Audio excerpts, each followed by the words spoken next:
বন্ধুরা দেখতে পাচ্ছ এখন হয়ে গেছি আমি রেডি।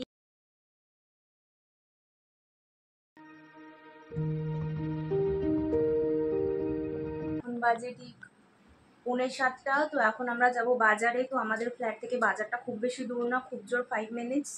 তো ওখান থেকে আমি কিছু স্যালাডের নেবো, যেরকম ধরো গাজর, শসা, তো এইগুলো একটু নেওয়ার আছে। টক দই তো নিয়ে নেওয়ার পর দেন আমি একটা দোকান থেকে কফি নেবো, আরও 2-3টে জিনিস নেবো, নিয়ে দেন ব্যাক করবো। সঙ্গে থাকুন। তো বন্ধুরা আমি গেছিলাম বাজারে, কিন্তু বাজারে বললো আপনি 8টা নাগাদ আসুন, কারণ যে স্যালাডের জিনিসগুলো খুঁজছিলাম সেগুলো পেলাম না।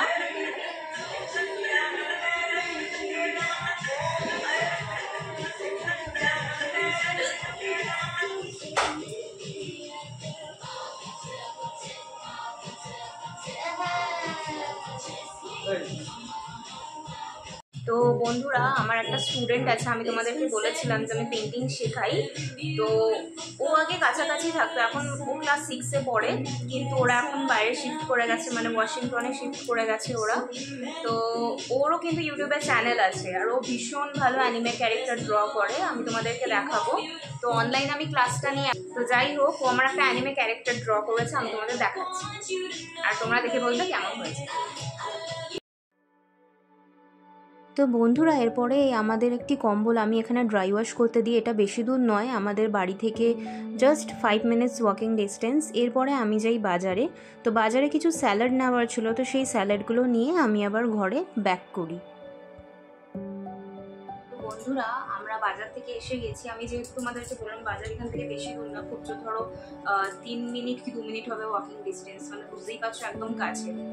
তো বাজার থেকে কটা জিনিস আনলাম, আস্তে আস্তে না একটা সকালবেলা একটা ইনসিডেন্ট আমার মনে পড়লো, তো ভাবলাম তোমাদের সাথে একটু শেয়ার করি।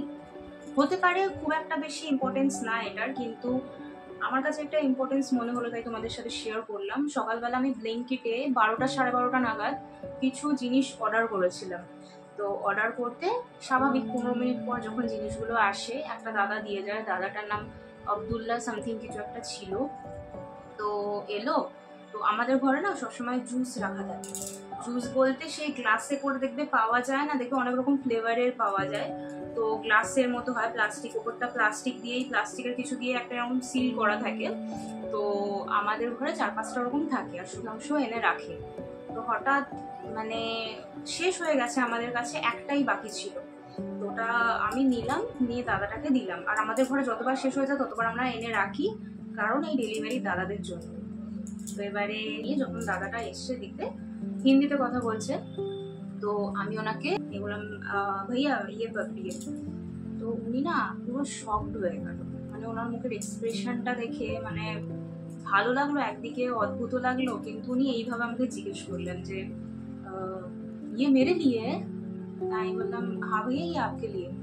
বলছে thank you thank you thank you thank you ব্যানজি, এরকম করে বললো। তো যাই হোক আমি ডেলিভারিটা নিলাম। মানে উনি যেভাবে অবাক হলেন, ওনার অবাক হওয়া দেখে আমার একটু হলে ভালোও লাগলো, আবার কিছুটা আমিও অবাক হলাম যে হয়তো কেউ কি বলুন তো, যখন ওরা ডেলিভারি দিতে যায় অনেকে জলও জিজ্ঞেস করে না, সেখানে আমি ওনাকে যেরকমই হোক একটা হয়তো জুস দিলাম।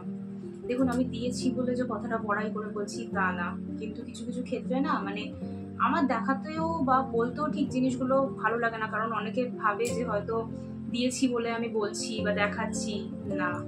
কিছু কিছু ক্ষেত্রে কিছু কিছু জিনিস আমি বলি এই কারণে, কারণ যাতে অ্যাটলিস্ট এটাও লোকে জেনে রাখুক যে ওরাও তো মানুষ, রোদ্দুরে হোক, জলে হোক, ঝড়ে হোক, যেরকমই হোক ওরা কিন্তু এসে আমাদেরকে ডেলিভারি দিয়ে যায়। বলছি না তা বলে যে বাড়ি এসে আপনি তাদেরকে বসিয়ে খাওয়ান, আমি সেটা বলছি না, কিন্তু স্বাভাবিক ওরা আলটিমেটলি আমাদেরই জিনিস ডেলিভার করতে এসছে। অনেকে অনেক বাজেভাবে ওদের সাথে বিহেভ করে, দেখুন ওটা তাদের ব্যক্তিগত ব্যাপার, কারণ অনেকে দেখুন সবাই তো আর সমান হয় না, কিন্তু অ্যাটলিস্ট কি বলুন তো, বলছি না তাদেরকে জুস খাওয়াতে হবে, টাকা পয়সা দিতে হবে, অ্যাটলিস্ট জল অন্তত জিজ্ঞেস করবেন। স্যালারি কিন্তু খুব যে এদের হায়ার তা কিন্তু না, সবাই কিন্তু দেখুন পেটের দায় হোক যেরকমই হোক তারা কিন্তু কষ্ট করে।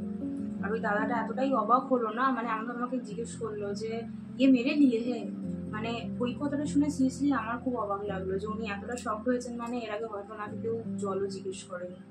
তো যাই হোক এইটা আমি নর্মালি ঘরে যে মানে 4-5টা করে আপনাদেরকে বললাম না আমরা এনে রাখি, আবার 4-5টা যখন শেষ হয়ে যায় জুস আবার আমরা এনে রাখি। 10 টাকা করে মেবি দাম নেয় ওগুলো, হ্যাঁ 10 টাকার মতো করেই দাম নেয়। তো ফ্রিজে, আমাদের ফ্রিজ তো চলে, তো ফ্রিজে আমরা রেখে দিই। তো ব্লিঙ্কিট বলুন, ফ্লিপকার্ট বলুন, অ্যামাজন বলুন, মিশো বলুন, কিছু না কিছু দেখুন আমরা অর্ডার করলে বা ডমিনোস থেকে তো স্বাভাবিক করে ডেলিভারি দিতে আসে, তখনই আমরা সেটা দিই। আর এই জিনিসটা অ্যাকচুয়ালি আমার শিক্ষাটা হয়েছে আমার মায়ের থেকে। যদি বলুন কিভাবে, অ্যাকচুয়ালি একটু মানে কিছু সময় আগে যখন নতুন আমাদের বিয়ে হয়, 1-1.5 মাস পর আমার মা যখন আসতো, ধরুন দুপুরবেলা, তো আমি আপনাদেরকে বলেছিলাম যে আমার বাপের বাড়ি এখান থেকে খুব বেশি দূর না, মানে আমাদের ফ্ল্যাট থেকে 10 মিনিট, কিন্তু 10 মিনিট কিন্তু ওয়াকিং ডিস্টেন্স না। টোটোতে হোক, অটোতে হোক, অথবা ধরুন 2 হুইলার হোক, সেটাতে 10 মিনিট। আর ওয়াকিং ডিস্টেন্স কিন্তু 40 মিনিটস, মিনিমাম 40 মিনিটস, ম্যাক্সিমাম ধরে নিন ওই 1 ঘন্টার কাছাকাছি। এবারে আমার মা সেখানে টোটো করে ধরুন কোনো কিছু একটা বানিয়েছে আমাদের জন্য, সেটা আমাদেরকে দিতে এলো। তো আমি কি বলতো বুঝতাম না তো অত, তো আমি জলও জিজ্ঞেস করিনি। এরকম অনেকবার হয়েছে, 3-4 বার হয়েছে, জলও জিজ্ঞেস করিনি, খাবার দাবারও সেভাবে আমি জিজ্ঞেস করিনি। আর মা তাড়াতাড়ি আসতো, দিত, চলে যেত। তোমাদেরকে আমি ফার্স্ট দিন ব্লগেই আমি বলেছিলাম যে আমার মা আসতো, দিত, চলে যেত। তো এবারে মা যেহেতু এসে চলে যেত, ধরুন 2 মিনিট হয়তো বসলো, আমি তাকে জলও জিজ্ঞেস করতাম না, অথচ সে রীতিমতো গরমে ঘেমে নিয়ে গেছে। একদিনকে মামাকে বললো যে কি রে, তোর ঘরে আমি যাই, বসি, তুই আমাকে জল জিজ্ঞেস করিস না। আমি ভাবলাম আমি জিজ্ঞেস কেন করবো, তোমারই ফ্ল্যাট, তো তুমি হিসাব মতো, তোমারও ঘরের মতো, তো তুমি নিজে নাও, খাবার বলো জল বলো, তুমি নিজে নাও, নিজে খাও। তো মা বললো দেখ, ওরকম ভাবে তো বলা যায় না, কারণ মেয়ে জামাইয়ের ঘর ওটা, তো ওরকম ভাবে নেওয়াটা যায় না। তুই আমাকে বললি না, আমি ওরকমই খালি মুখে গেলাম, গলা শুকিয়ে গেছিল, দুপুরবেলা 1-1.5টা বাজে, ওরকমই আমি খালি মুখে চলে এলাম। তো তখন সিরিয়াসলি আমার শোনা খুব খারাপ লেগেছিল যে এত রোদ্দুর মানুষটা এলো, অথচ কিছু আমি তাকে খাওয়ালাম না, কিছু দিলাম না, সে আবার রোদ্দুরেই চলে গেল। আর এরকম মিনিমাম হয়েছে 3-4 বার হয়েছে। তো মা আমাকে বলতো না, লাস্ট যখন মা আমাকে বললো তখন আমার খুব খারাপ লাগলো। সেই থেকে আমি মানে ঠিক করলাম যে যে আসবে ধরুন গরমে রোদ্দুরে, তাকে অ্যাটলিস্ট আমি জল জিজ্ঞেস করবো। তো সুধাংশু তখন একদিন শপিং মলে গেলাম, আর সুধাংশুর সাথে আমার এসব জায়গায় খুব আন্ডারস্ট্যান্ডিং, বুঝলেন, মানে এইসব দিক থেকে কি বলেন তো, এতটাই আন্ডারস্ট্যান্ডিং, মানে ও বুঝতে পারে যে আমি কি বলার চেষ্টা করছি না করছি। তখন ও 4-5টা জুস কিনলো, জুস কিনে বললো যে দেখো, অনেকে তো আছে, অনেকের ঘরে জল খায় না, তো স্বাভাবিক এই জুসগুলো থাকলে কি, জুসগুলো ভেজও হয়, ভালো হয়। কারণ দেখুন অনেকের স্বাভাবিক ভেজ হতেই পারে না, কোনো পুজো পুজোতে কিছু, ধরুন সে ভেজ, সে খাবে না, ফ্রিজে মানে জল আছে, কিছু আছে, যাই হোক কিছু একটা, তো ওগুলো তো পুরোপুরি ভেজ হয়, ভালো হয়, তো তুমি তখন ওদেরকে এগুলো দিতে পারো। তো তারপর থেকে যে ডেলিভারি দাদারাই আসে, গত 3 মাস কি 4 মাস আমি তাদেরকে জুস কিন্তু দিই।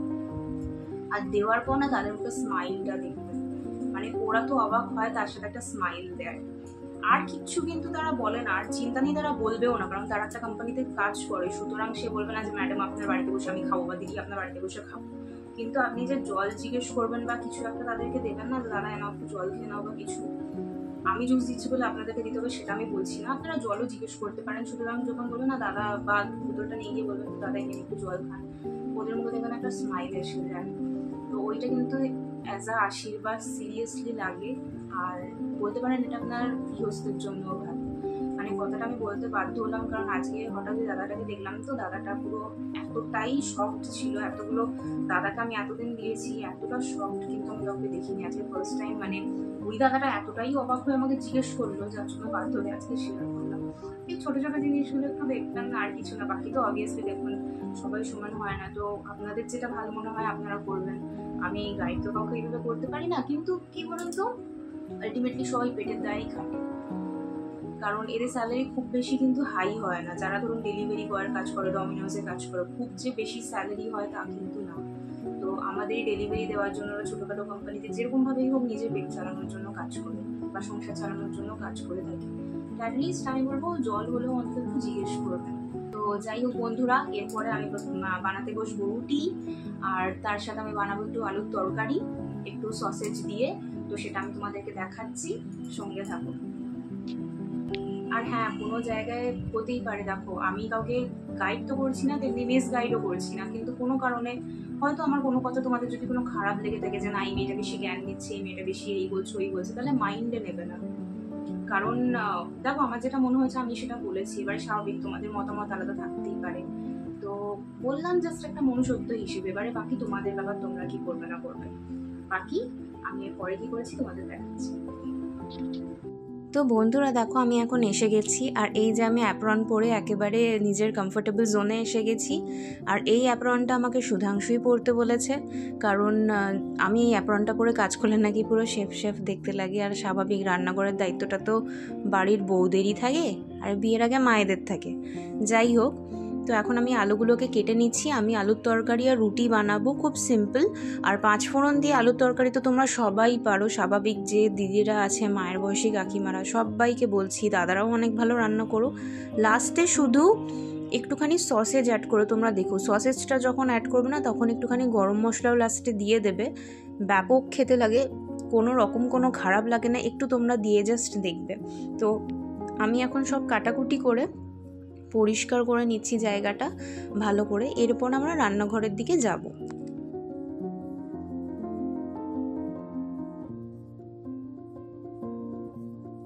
তো বন্ধুরা, এখন রান্নাঘরে এসে গ্যাসটা জ্বালিয়ে এর মধ্যে আমি কড়াইয়ে গরম তেল দিয়ে এর মধ্যে 5 ফোড়ন দিলাম আর একটা শুকনো লঙ্কা দিলাম, দিয়ে জাস্ট আমি এই জানলাটা খুলে দিলাম যাতে ঝাঁকটা বাইরে চলে যায়। এরপরে আলুগুলো দিয়ে দিচ্ছি।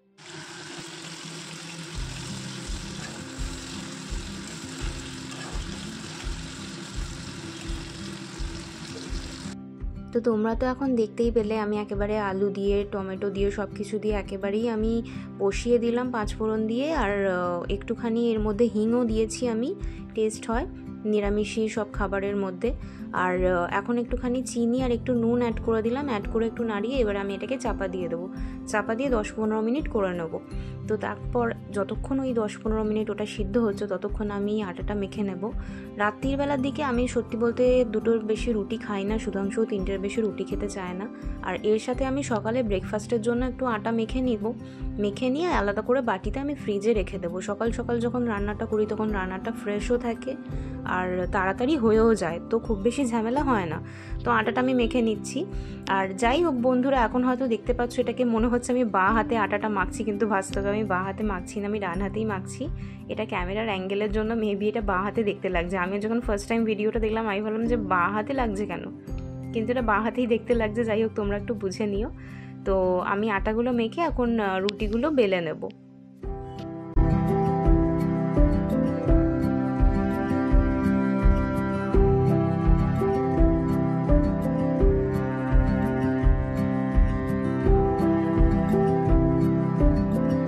তো বন্ধুরা, আমার রুটিবেলা ফাইনালি কমপ্লিট হয়ে গেছে। আর এখন যে সসেজগুলো আমি কেটে রেখেছিলাম সেগুলো দিয়ে দিলাম। সসেজ তো দেখুন অলরেডি সিদ্ধ থাকে, তো এটাকে 5 মিনিটের বেশি কুক না করলেও চলবে।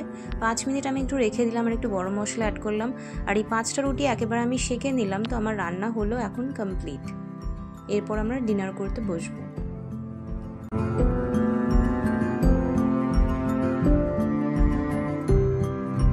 আর যে এক্সট্রা আটাটা আমি মেখেছি সেটা আমি এখন ফ্রিজে রেখে দিলাম, ওটা কালকে সুধাংশুকে আমি টিফিন আর লাঞ্চ বানিয়ে দেবো। তো বন্ধুরা, আমাদের ডিনার কমপ্লিট হয়ে গেছে। তোমাদেরকে তো রান্নাটা পুরোটাই দেখালাম।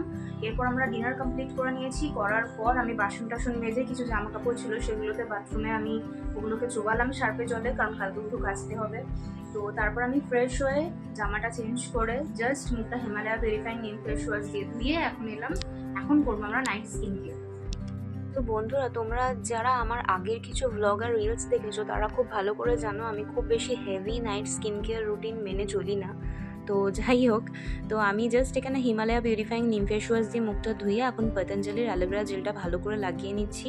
ভালো করে হালকা হাতে ম্যাসাজ করে নিয়ে লাগিয়ে নেওয়ার পর এখন জাস্ট আমি একটু ওই যে বায়োটিকের লিপ বামটা রয়েছে সেই লিপ বামটা আমি এখন লাগিয়ে নিচ্ছি। এই যে দেখো, তো বায়োটিকের লিপ বামটা লাগিয়ে নেওয়ার পর ভ্যাসোকেয়ার নেব। ভ্যাসোকেয়ার জাস্ট একটুখানি নেব, নিয়ে আমার চোখের কর্নার, আমার নাকের কর্নার আর আমার লিপসের কর্নারগুলোকে দিয়ে দেবো, কারণ এই কর্নারগুলো ভীষণ ড্রাই হয় আর পরবর্তীকালে তোমরা যখন একটু কিছু দিয়ে রাব করবে না একটা স্কিন উঠতে থাকে, তো ভীষণ জ্বালা করে। তো এরপরে আমি লাগাবো গ্লুটা হায়ার বডি লোশন। এটা হচ্ছে নাইট আর এটা হচ্ছে ডে, পিঙ্ক কালারেরটা। তো এটা ডে বডি লোশন, ওটা নাইট বডি লোশন, আর দুটোই কিন্তু ভীষণ ভালো আর খুব লাইট ওয়েট, খুব ইজিলি অবজর্ব হয়ে যায় উইদিন 10 সেকেন্ডস। তো বন্ধুরা, আজকের আমার স্কিন কেয়ার রুটিন এখানেই শেষ হলো, তার সাথে ব্লগও আজকে এখানেই শেষ হলো। আপনাদের সাথে দেখা হচ্ছে আমার আবার পরবর্তী ব্লগে। ততক্ষণ সুস্থ থাকবেন, ভালো থাকবেন আর আমাদের চ্যানেলটি অবশ্যই সাবস্ক্রাইব করবেন। ধন্যবাদ।